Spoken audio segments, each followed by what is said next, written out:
Okay, hi everyone, I am Claudia. I'm a certified nutritionist and I'm going to help you with the nutrition side of the challenge. Hey.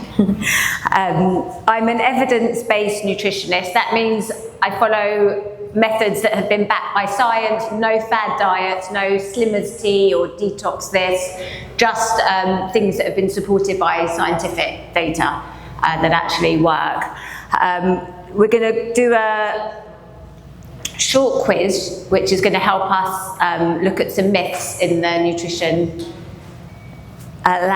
things that we're not quite sure what's true, what's not. So we're going to go through this quiz. I'm going to explain some stuff there. Then we're going to go through 6 guidelines that we're going to follow throughout this challenge. I'll then just talk about these tips that can help along the way. If anyone's got any questions, just stick your hand up and ask and I'll help you throughout or at the end, or as Pam said, the forum, the WhatsApp group is a really good way to ask anything and everyone can see what you're asking and might have the same question. So really try and use that WhatsApp group. I don't do a completely detailed meal plan. I'm not going to say to you, right, you have to have 3 eggs for breakfast, 5 ounces of chicken for lunch. We're going to go through what you're going to eat and the meal plan that we're going to follow. So first of all, we're going to do a quiz. I'm going to call out a question and just stick your hand up if you think you know the answer. If you've been to one of my seminars before, I expect you to get them all right. Right, so this is just going to help us understand a bit more about nutrition and some things we may have been told that may or may not be true. So the first question is, number 1, what is a good daily intake of fat? Is it A, less than 3% of what you're eating should be fat, less than 10%, 10 to 15, or 15 to 35? So put your hands up if you think a good intake of fat is going to be less than 3%. Okay, less than 10%, 10 to 15%, or 15 to 35%. Okay, those that answered D are correct. 15 to 35% of your daily intake, your calorie intake, should be fat. If you have less than 15% fat, it can cause hormone disruption, it can affect your immune system, and for women, you can actually lose your period. For men and women, it affects your sex hormones. So it's really important to make sure that you're getting some fat into your diet. In the 80s, everyone spoke about low fat. Fat makes you fat. It's not true, it's a myth. The fat that we should stay away from is something called trans fats. These are man-made fats that are mainly in cookies, candy, highly processed foods, pastries, everything like that. They often contain trans fats. On the ingredient list, it will say partially hydrogenated vegetable fat. If it says that, stay away. That's really, really not good. And it's that kind of fat that's associated with heart disease, mortality, all types of bad things for your heart. So it's really that fat that we stay away from. Saturated fat, you can have in a small amount. It was often lumped in with trans fats that's so bad for you. If something says it's got some saturated fat in it, you don't want a diet high in saturated fat, but it's not the end of the world if what you're eating contains some. What you want to concentrate on is unsaturated fat, polyunsaturated fat, monounsaturated fat. These are oily fish, olive oil, nuts, seeds, avocados, some forms of fish like salmon, some cuts of meat, and full fat dairy is good for you, it's fine too. Does anyone here not eat oily fish, salmon, mackerel, anything like that? It's quite good to have 2 portions of oily fish a week. If you don't have any oily fish and you don't have heart problems, you should really be supplementing with fish oil supplements. It's really good for your heart health, so just bear that in mind. The other thing I just wanted to talk about while we're talking about things like when low fat was popular, was something called the health halo effect. Now, this is something that manufacturers put on their packaging to make you think it's healthy. For example, in the 80s, low fat, no fat, reduced fat. But now, you know, people still put things on packaging to try and make you buy it, but it doesn't necessarily mean it's good for you. I'm going to just show you an example. For example, we have these, so peanut butter cups. Organic, dark chocolate, these must be healthier for you than this. Well, to be honest, they're both processed food. These actually have more calories than this. So if you're looking to lose weight, it's just worth bearing in mind that organic junk food, processed food is still junk food. So just don't be swayed by what they put on the label. You need to look at the nutritional data, which we're going to talk about a bit later. Another one is, just another example, is something like this, peanut butter. So we all know that you need to eat protein, and I'm going to go into why and what it does for you. So if you're thinking, I'm going to get peanut butter, you think, oh, I'll get the one that's protein peanut butter. Well, actually, it's only got an extra 2 or 3 grams extra, but it's double the price per ounce. So they're really like raking it in, making you think that you've got to buy this one. If you're going to have peanut butter, I mean, calorie-wise, they're the same. Actually, this is slightly more. But it's just don't be swayed by everything you put on packaging. Look at the back, look at the data, see what the ingredients are. If in the first 3 ingredients it says sugar, it's generally not going to be great for you. So it's just worth bearing that in mind. Right, we'll go on to the second question. I will go through this quiz fairly quickly. Really quick, so you said it was 30%, 25 to 30%? 15 to 35% should be your percentage of what you're eating, the calorie intake. Normally, for my clients, I don't recommend going below like 22%. You're not going to know this exactly, but it's just worth bearing in mind that we are going to include fats, healthier fats, into our diet because it is really important for you. Number 2, eating more than 7 eggs a week is bad for your cholesterol. Who thinks that's true? Good, so you all agree that that's not true. It used to be on government guidelines that you shouldn't eat too many eggs, it's bad for your cholesterol. Actually, for the majority of people, dietary cholesterol doesn't really have much effect on your blood cholesterol. If you're looking at reducing your cholesterol, it's, you know, you've got to look at your overall diet, your lifestyle choices. You've got to make sure you're exercising, don't smoke, and try and reduce your stress. If you look at all those things, it's much better than worrying how many eggs you're having per week. Actually, it's been debunked, so it's taken off government guidelines now. Eggs are, you know, they're really nutritious. For weight loss, I normally say mix up eggs and egg whites because egg whites are pure protein, whereas the yolk in the egg, although it has loads of nutrients, it does also, that's where the fat is. So for example, say if you're having an omelette or scrambled eggs, I would say have 1 to 2 eggs and then add in some extra egg whites to boost the protein. But there's nothing wrong cholesterol-wise with having more than 7 eggs a week. Right, physiologically, which would be the optimal choice for weight loss? Total calories are all the same. 1 meal a day, 3 meals a day, 6 meals a day. B and C are the same, and they're both better than having 1 meal a day. Or E, they're all the same, they're all the same. So who thinks it would be A, the best choice for weight loss? 1 meal a day. 3 meals a day, 6 meals a day. B and C, 3 and 6 are the same, and they're both better than having 1 meal a day. Or E, they are all the same. Okay, so that's right. For weight loss, it really doesn't matter how many meals you have a day. It's what you're taking in overall that counts. Ideally, I wouldn't really recommend 1 meal a day because first of all, you're not going to get in all your protein, all your nutrients, and 6 meals a day. So people used to say, eat little and often, it stokes your metabolism, it speeds it up. There's never been a study ever that says that eating more often speeds up your metabolism.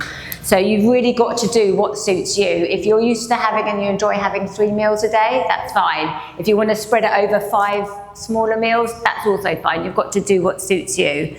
It's just Well, and also people ask me like all the time, they're like, I shouldn't have carbohydrates at night, right? I'm going to go through that. That's the next question. But yeah, no, that's important because that is a really big thing that people have spoken about and people just aren't quite sure. So for weight loss, it's better to spread your carbohydrates evenly throughout the day than eating the majority of them at night. So say you're going to eat X amount of carbohydrates. Is it better to have them spread evenly, or it doesn't really matter? So who thinks it's better to have them spread evenly throughout the day? Okay, and who thinks that's false? You can have them whenever you want. That's the right answer. Yes, so lots of people used to think you shouldn't eat carbohydrates at night.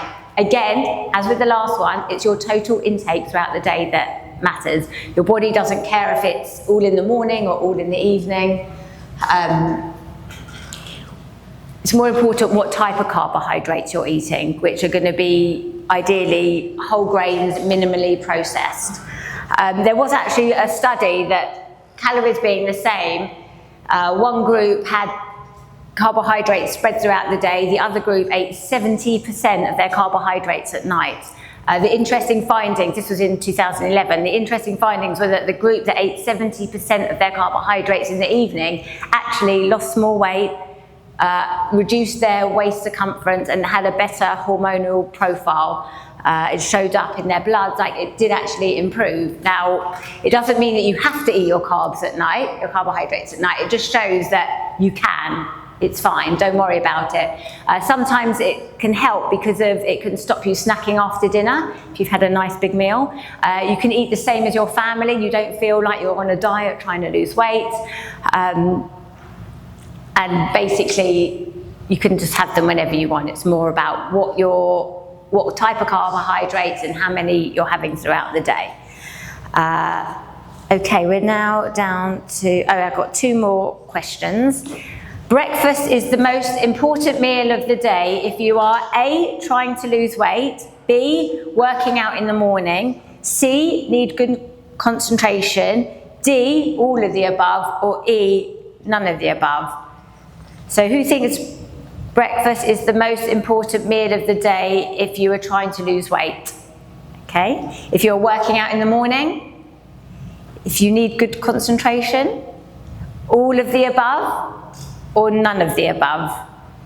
Okay, the answer is none of the above. So we used to hear breakfast like a king, lunch like a queen, dinner like a pauper. I don't know if you've heard that. Again, with everything, it's what suits you. If you're someone that wakes up and doesn't want to have breakfast and wants to start eating at 11 o'clock or 12 o'clock, that's fine. It's not going to hinder your progress. If you're someone that loves a nice big breakfast, that's fine. Again, it's going to be, we're going to talk about calories, but it's what you're taking in throughout the whole day that counts. You've got to do what's best for you. And the most important thing is the first thing you eat should be something nutritious and full of protein, which I'll also talk about. It's important to know this because if you're trying to, improve your diet and you can't eat breakfast one day, you don't have time, you've woken up late, missing it isn't going to spoil your whole day. So it's important to know that psychologically as well. The last one the last question is about BCAAs. So the question is, BCAAs are the best supplement to take at the gym if you're looking to increase your strength, muscle size, and help recovery. I don't know if some people like having BCAAs. Is that true?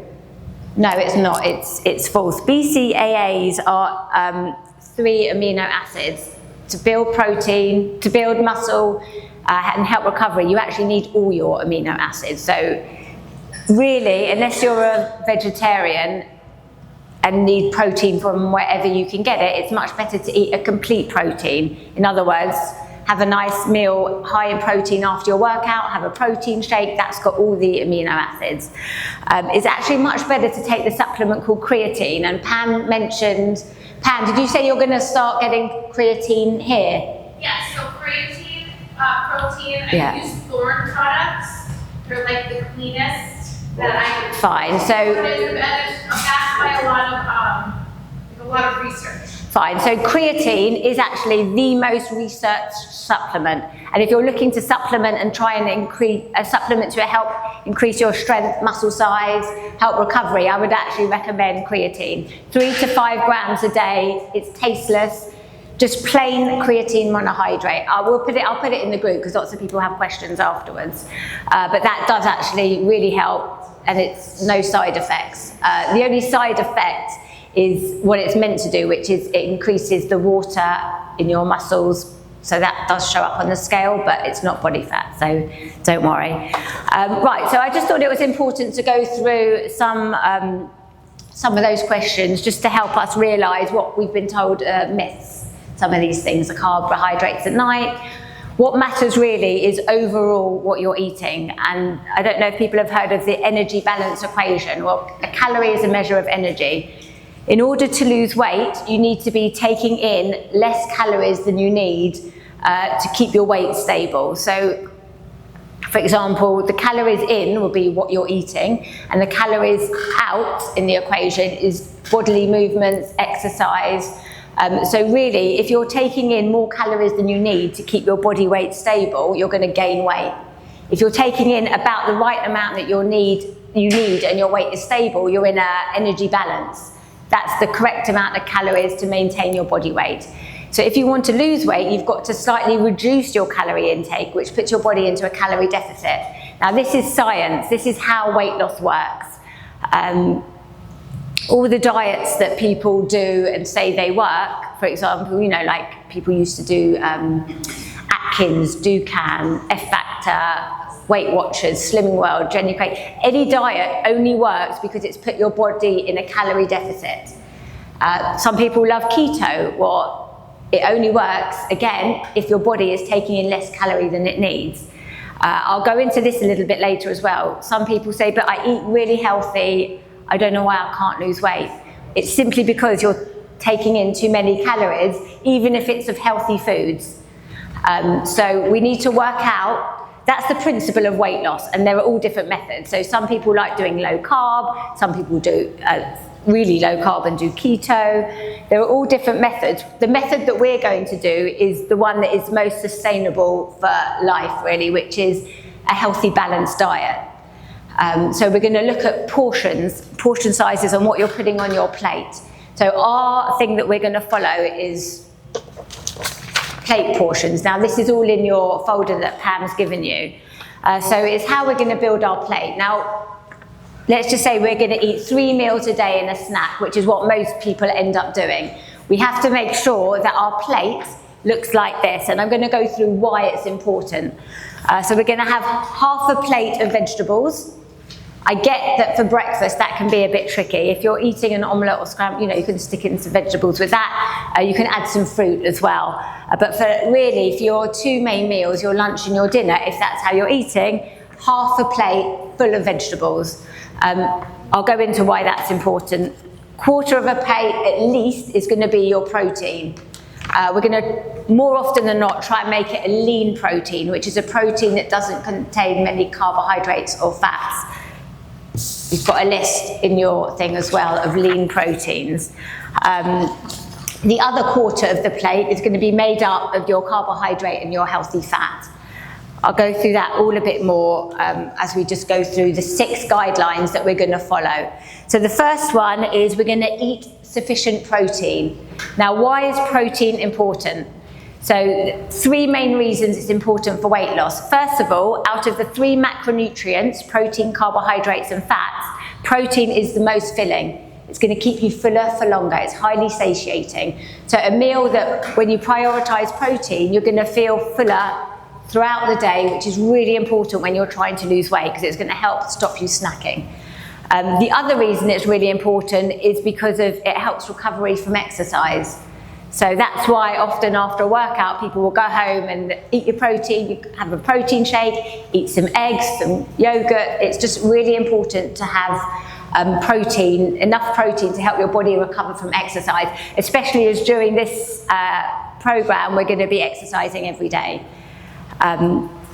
The other reason it's important is because it helps maintain your muscle mass. So when you're losing weight, you want to lose body fat. You don't want to lose your muscle. So if you eat enough protein and you lift weights, you're going to maintain your body muscle that you've got. If you're here and you're not looking to lose weight and you want to stay where you are and gain muscle, it's more important the timing of your protein. If you're just looking to lose weight, it does not matter when you eat it. If you're looking purely to build muscle, you've got to eat it regularly throughout the day. I would say every 3 to 4 hours, have at least 25 grams of protein. This is going to maximize your muscle growth.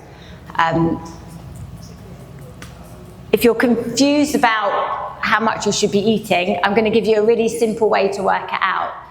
So you'll know your pounds because you've just been how many pounds you weigh. Multiply that by 0.7, and that is a really good starting point of how much protein you should be eating a day. I will put this on the group as well. If you haven't got I mean, you've all got pens, you can write it down. You can go 0.7 to 1.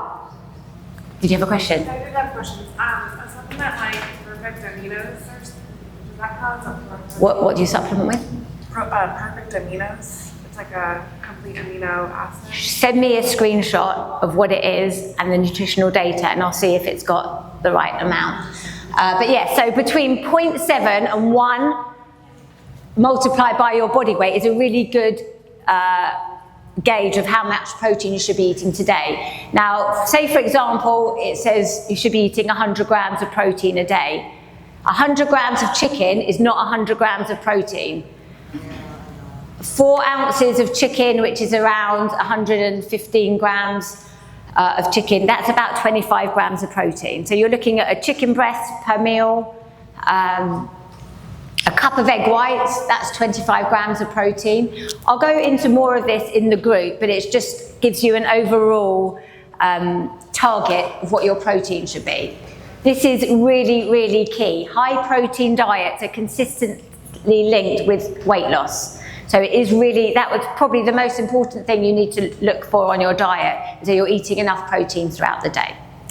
Okay, the next one we're going to do is increase your vegetable intake. Now I'm saying increase because of the CDC saying 1 in 10 Americans eat enough vegetables. So most of us in the room are not eating enough vegetables. Why is this important? Well, for a few reasons. First of all, they're full of fiber. They're going to keep you full. So that, along with the protein, if you're having your half a plate of your vegetables and your protein, you're going to be really, really satiated and full. So that's obviously really important. They contain many vitamins and minerals that are beneficial for your health, and they're really important for your digestive health. So it's just really important. Mix them up. Eat a variety of vegetables. I don't know if you've heard the slogan, eat the rainbow. Well, all different kinds of coloured vegetables and all different vegetables, they give you all different vitamins and minerals. They're really nutritious and really important for your health, as well as if you're just looking to stay full to help with weight loss. But it is really important. That's why we say half a plate should be vegetables. And that's not just strategically placed 5 things of broccoli to cover half your plate. Really eat a mound of vegetables is fine. It's going to make you feel like you're not dieting trying to lose weight because you've got a nice big plate of food. The next one we're going to do is 80-20 approach. Now, at least 80% of what you're eating should be unprocessed foods or minimally processed foods. I'm not going to say 0 because if that leads to binge eating and it's not realistic, it's not sustainable. At least 80% of what you're eating should be minimally processed foods. So, really quick, this is Olivia, the one we were talking about, that she color coded, and she did very good. She's made a huge change, yeah. And she was on it. She was really successful and she completed her book completely. She came to all her weigh-ins. She was very active on the group. Everything you're meant to do, she did. She was really successful, so she's obviously carrying on her journey. But yes, so you've got to make sure most of what you eat are unprocessed foods, found normally around the outsides in the supermarket. I'm not saying eat 0 things that are processed, but you've really, really got to limit that. Processed foods are often really high in carbohydrate and fat. They're highly palatable, makes you eat them more, you overeat, you take in too many calories. If you're eating whole, unprocessed foods, you're gonna feel fuller. It's just better for you. So that's gonna really help you be successful. Number 4, do not drink your calories and stay hydrated. If you're following the program and you're drinking your gallon of water a day, you're staying hydrated. It is important not to drink your calories. Now I say this because most people don't realize how much sugar some drinks have. And to be honest, when you're drinking them, it doesn't register as food. So it's just a high, intake of calories that you don't need. An example of this is, this is an example of a healthy breakfast smoothie. Okay, this is one from Smoothie King. That's got 680 calories. That is, for a lot of us, over, nearly half of what you should be eating a day. So just be aware, some of these smoothies, really, really high in calories. The other thing was coffee. Okay, so if you're having just a plain coffee, fine. If you're having a little bit of milk in it, fine. If you're having a salted caramel mocha, not fine.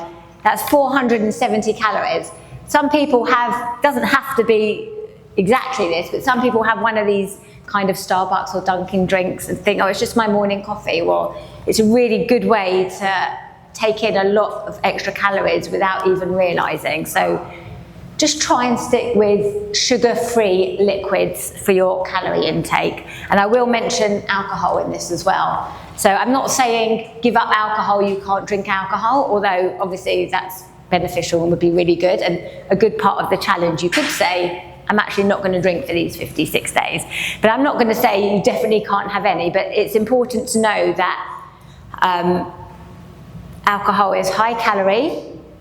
You can get better versions. Go for, if you're going to drink beer, drink a light beer. If you're going to drink, if you're having a few drinks, stick to the clear alcohol. Vodka, gin, tequila, less calories than wine and cocktails. So have that with a sugar-free mixer. But I would say let's just try and decrease what we're drinking if we're having regular alcoholic drinks. So as I said, it can be high in calorie. Even one alcoholic drink can affect your second half of your sleep. And I'm going to talk why that's important in the next one. And also, it makes you have bad choices. You go out and you have a few drinks, you're more likely to come back, open the cupboard, open the fridge. The next day you're tired, you're sluggish, you're not going to eat healthy and nutritious as you want to. So just bear that in mind. If you're used to having drinks on a Friday and a Saturday, maybe give up one of the nights or just have one drink. Drink water whilst you're drinking alcohol. Just be aware. Some of these cocktails can be like 500-600 calories. So just be aware of what you're drinking. Sleep. 7 to 9 hours sleep a night is the recommended sleep for adults. Really, really important. Insufficient sleep can affect your hormones. It can actually, there's a hormone called ghrelin that is your hunger hormone. It can rise if you're not having enough sleep. So you can feel hungrier the next day. The other hormone it majorly affects is one called leptin. That's your hormone that makes you feel full, recognizes that you're full. That decreases with insufficient sleep. So if you're not getting enough sleep, you're going to be hungrier, you're not going to feel as full, you're not going to be bothered to have a healthy, nutritious meals. There is actually some proven studies that have proven that sleep actually you can lose, it helps with fat loss basically. So it is really, really important. It may seem impossible, but just try and increase. Go to bed a bit earlier, stay off electronics for like an hour before bed. Do what you can just to try and get more sleep because it really does help. Think about coming to the gym and working out. If you've had a really good night's sleep, you're going to have more energy to work out. The last one is increase your NEAT. This is non-exercise activity thermogenesis. Now this is all the movement your body does outside of regular planned exercise. So you're going to do your 56 minutes of your exercise. Any other movement your body does throughout the day is considered neat. Increasing that can always be the energy out part of the equation. If you wear a watch or an activity tracker that monitors your steps, look at what you're doing now and just try and increase it. There's no magic number you have to hit. Non-exercise activity thermogenesis. Ooh. It's just basically fidgeting, moving, sleeping. Any movement your body does, it burns calories. Trying to increase that, taking the stairs, parking further away. You've heard these things for years. Everything counts. More active. More active, exactly. Pardon? Thermogenesis. That's what it stands for. So they have those little bikes for under your desk. They're not for old people. You guys can get it and spin under your desk. Give your dog an extra walk. Walk an extra 5 minutes. There was one lady that once did this challenge that said, right, I'm going to walk 2 miles a day. She was really successful because she was just doing that bit extra. You don't have to, but just increase it somehow. When you're on a phone call, if you're all day sitting at your desk at work, when you're on the phone, pace around your office. Little things like that, they all really help. Throughout this challenge, just really try and focus on that. So we're also gonna go just through some tips to help. So plan and prepare. So you've got to make sure you prepare what you're going to eat in advance. You don't have to meal prep. If you like meal prepping, that's fine. Just make sure you've got the food at home. Because if you open your fridge and you've got nothing nutritious in there, you're going to fail. You've got to really think, right, I do all my food shopping on the weekend. I'm going to make sure I get all my vegetables, I get protein. Do you know what? I'm going to cook a whole load of chicken just so I've got it in the fridge so I can stick it in salads or have some vegetables or in a stir fry. Just make sure you're prepared. And then just to the point that I always say this every thing, I don't cook. He doesn't cook. So we don't cook. So we order food almost every day. Or we do the delivery meals. You can make the choices. Like I'll order like from Fit Foods Cafe or even from like Ale House. I'll get grilled chicken and vegetables. And then whatever I don't eat for dinner, I'll eat it the next day here at lunch. Or I'll have my bag of eggs. I don't think you guys see me eggs today. So I don't cook anything. You definitely don't have to cook. You can buy pre-cooked proteins. You can buy frozen vegetables that you stick in the microwave and it steams them in the bag. Anything like that is good. I didn't mention we're talking about vegetables, but frozen vegetables, canned vegetables, just have vegetables. It doesn't have to be fresh vegetables that you wash and chop every day and cook. Just make sure you're eating enough vegetables. Frozen vegetables are great. And as I said, you can literally just stick them in the microwave. You don't have to be a chef or cook to eat healthy. You've just got to work out what works for you. So yeah, just make sure you've got your plans. Know your portion sizes. This is really important and a big part of how we're eating throughout this challenge. So as I said before, we're going to fill our plate, half the vegetables, at least a quarter of protein and the other quarter mixed of carbohydrates and a small amount of healthy fats. It is important to know your portion sizes. For example, lots of people for a snack will have some nuts. Nuts are really good for you. They're full of fiber, contain lots of nutrients that, beneficial for you. But they're a fat, they're higher in calorie. Fat, just so you know, is 9 calories a gram, whereas protein and carbohydrates are 4 calories a gram. So although we need some fats, we only need a small amount. Almonds, so a portion of almonds. This is 150 calories worth of almonds. This is what I would consider a good portion size if you're having nuts as a snack, okay? I would just bear in mind if you're opening a big thing of nuts and you take a handful, just make sure it looks a little bit like this, because lots of people, they're very Moorish, you can eat lots of them. I'm just going to have another handful. Well, suddenly you've eaten 300-400 calories of nuts as your snack. So just bear portion sizes in mind. Peanut butter, a level tablespoon is about 90 calories. That's a level, not a heaped tablespoon. So if you're having some on your toast, that's fine. Don't then go with your spoon back to the jar and think, oh, I'm just going to have a little bit more, because it's all these little bites and tastes that can really add up, especially if something's really high in calories. So just watch that. Another thing, just to show portion sizes and why nutritional data, which is on here, is important.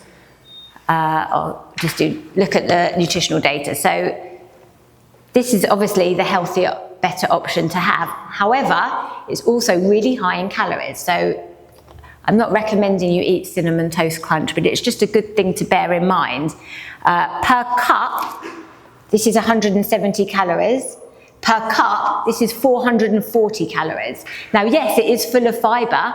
However, if you're trying to lose weight, I mean, a cup, I normally bring in my cup. It's basically about half the size of that is what a cup portion looks like.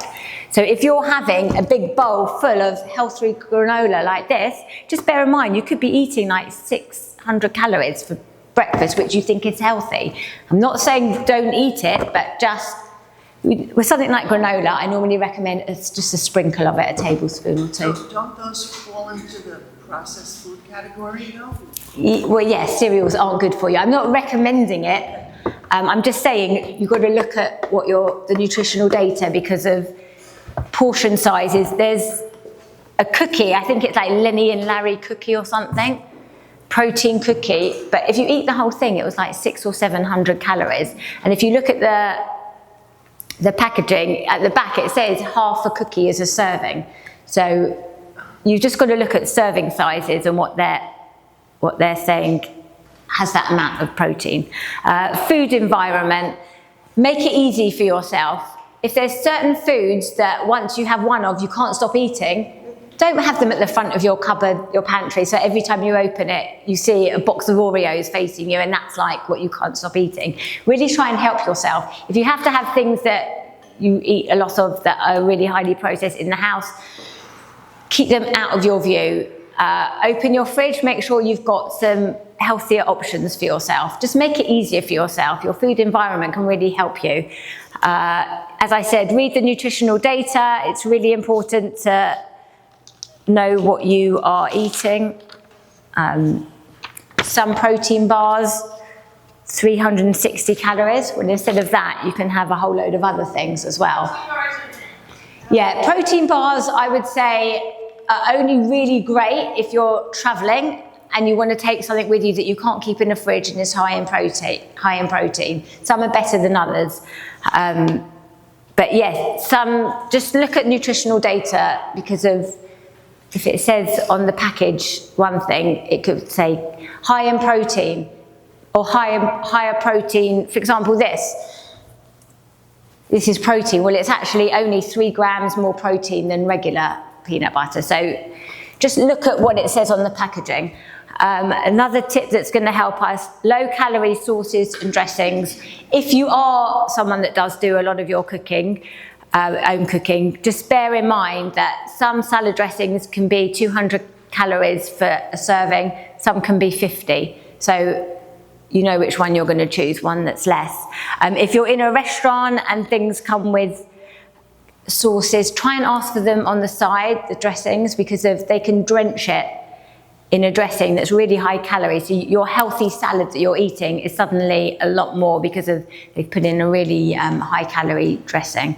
Just look for lower versions. Always try and see if you can reduce the calorie intake that you're having that way as well. Use seasonings. They're nothing. They don't, they're no calories. Right, limit eating out and make good choices. You obviously don't have to not eat out. You can eat out every meal and still be healthy. Making your own food is probably going to be, you know exactly what you're putting in it. So it's always going to be the better choice. But if you eat out, just make good choices. Protein-based meals. Don't have something that's high in fat and high in carbohydrates. That's going to be a really high calorie dense meal. Protein, try and stick with grilled, stay away from things that are fried. A lot of this is common sense, but it's just actually doing it and making sure you order well. That's going to help you. What else? Let me just see, I just don't want to have missed anything. So the most important thing throughout this thing is actually, it brings us to the last thing, adhering to it. You've got to actually do what we're saying or it's not going to work. Eat your vegetables, eat your protein, a small amount of healthy fat. Carbohydrates, we want these to be whole grain ideally. Whole grain bread is fine. White potato, sweet potato, they're around the same amount of calories. They each provide different nutrients. There's nothing wrong with having a white potato. How you cook it, chopped up, fried in oil into fries, not great. Baked, you know, that's fine. It's absolutely fine. You know, people are scared of having things like potatoes and rice. That's your carbohydrate. There's nothing wrong, it's portion size.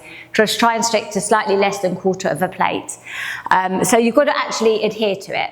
You've also got to be consistent. Now, you don't have to be perfect, but you do have to be consistent. If you have a meal and you think, oh, maybe that was a bit more fat than I needed to have, or it didn't have enough protein, just make sure the next meal is better. Be consistent. The other thing you have to do is be patient. Weight loss can be fast, fat loss is slow. We're looking at 0.5 to 1% of your body weight a week is a good healthy rate of fat loss. For most of us, it's 0.5 pound to 1.5 pounds a week. That is fat loss. You don't want to lose muscle, you want to lose fat, and it is slower than we like. I am going to show you a little thing that I normally do, which I help put things into perspective. So this is all of you here today, okay? So every day you're going to do everything Pam's put on your thing. You're going to eat your correct portion sizes. You're going to drink your water, you're going to get enough sleep, and every day you do it, you're going to lose a little bit of body fat, but it's not noticeable. But if you keep doing it every day, soon, you know, by the end of the challenge, before you know it, ooh. So all the little changes you're not going to realise, but at the end of your 8 weeks, and really halfway through is when you're going to really start noticing changes. You know, it all adds up. It's all the little things add up to a big difference. So just want to know if anyone has any questions. Yes. Like questions. First of all, with this plan, is there like a weekly meeting that we go over what we're, like you say, they keep track of everything. You're gonna, who's looking at that and telling us what's right and what's wrong? Fine. So we're going to really use the WhatsApp group. We can put photos of what we're eating. The WhatsApp group is where it's at.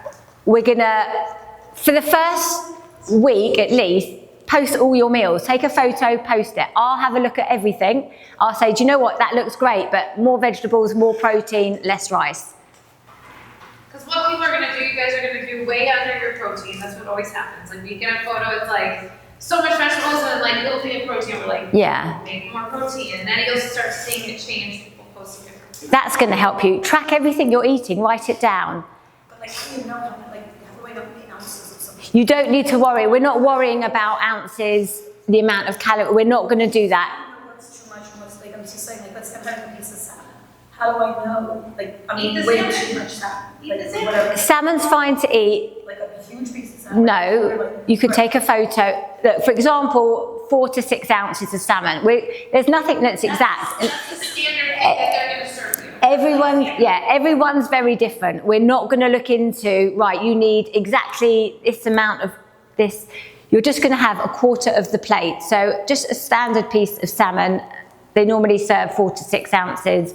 If you're making it at home, if you want to weigh your food, that's fine. We're not really going into weighing because it gets far too complicated. You know, there's no, like, people are get too wrapped up in that, and that's when you start falling off the wagon because it's not maintainable.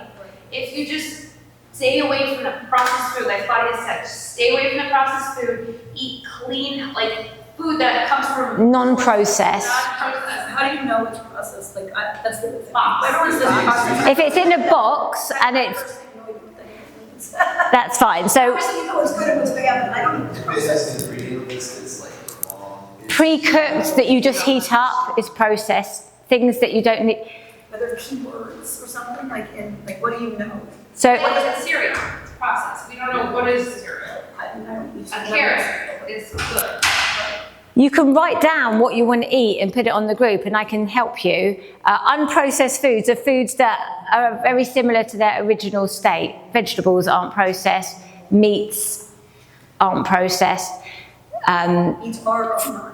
Meats, they're It's like A hot dog is a hot dog's process. Yeah, like. yeah, sorry, it's It's still got a process. Yeah, we don't. normally things that are fresh and need to be kept in the fridge aren't, but there are some, oh God, it's hard to explain, like, You're just saying it, but like to me, like I just but Fresh I food. don't know what to process. But, like, is there a list of foods? So that you are like, anything- do not eat these because they're. it's more about, we're gonna, So like any fruit, vegetables. Anything down the aisle. yeah, As 1, 2, 3, If you shop them outside of the. Right, outside of the they're all unprocessed, usually everything in the center. The ingredient list should be 1 to 3 ingredients. If it has 1 to 3 Where- ingredients, it's not. they do often have more because it's other, but yes, it's things that are fresh on the outside of the supermarkets, all the things that are boxed and already cooked and you just have to heat up, processed. Cookies, cakes, donuts, Like milk, all processed. Cheese is fine. It's all fine, yeah, that's all on your list of your proteins that we're gonna cook. Dairy is really bad. Pardon? I put dairy is so. No, dairy's absolutely fine. In reasonable amount. Yeah, now in regards to dairy, if you get something that's full fat dairy, that does count towards your fat for the meal. However, everything has 0% fat. Now I was talking about how you don't have to eat 0% fat. If you love avocados, you like cooking with olive oil, you want some nuts as your snack, you don't also then need a full fat dairy. So get 0% dairy, it's mainly protein. Greek yogurt is great. Sorry. That plate thing she has, everyone looks at that little plate thing she has in your book, like a plate. That's how your plate should look. Yeah. Also, bear in mind on the list this list is in the thing, okay? So you've got some proteins, carbohydrates and fats. Then at the bottom you've got a mixture.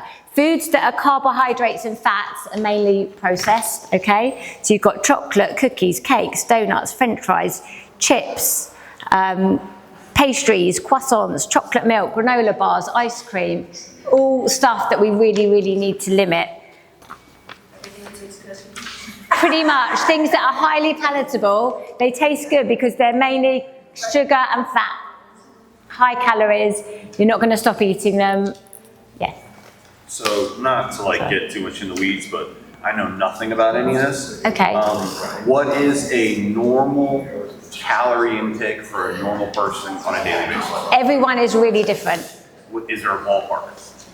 Like, is it like 1,000 calories a day? No. For a man looking to lose weight, yeah, you could go between like 17 and 2,200, yeah, That's 220. awesome.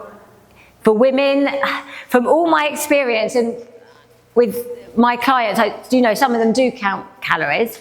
I would say most, you're looking at between 13 and 1,600 calories a day. It's a good amount to lose weight.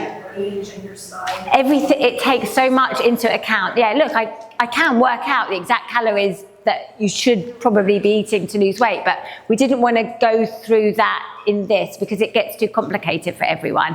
If someone has always counted calories and they want me to check their calories are correct, I can obviously do that. You just need to give me all the information. But everyone is really different.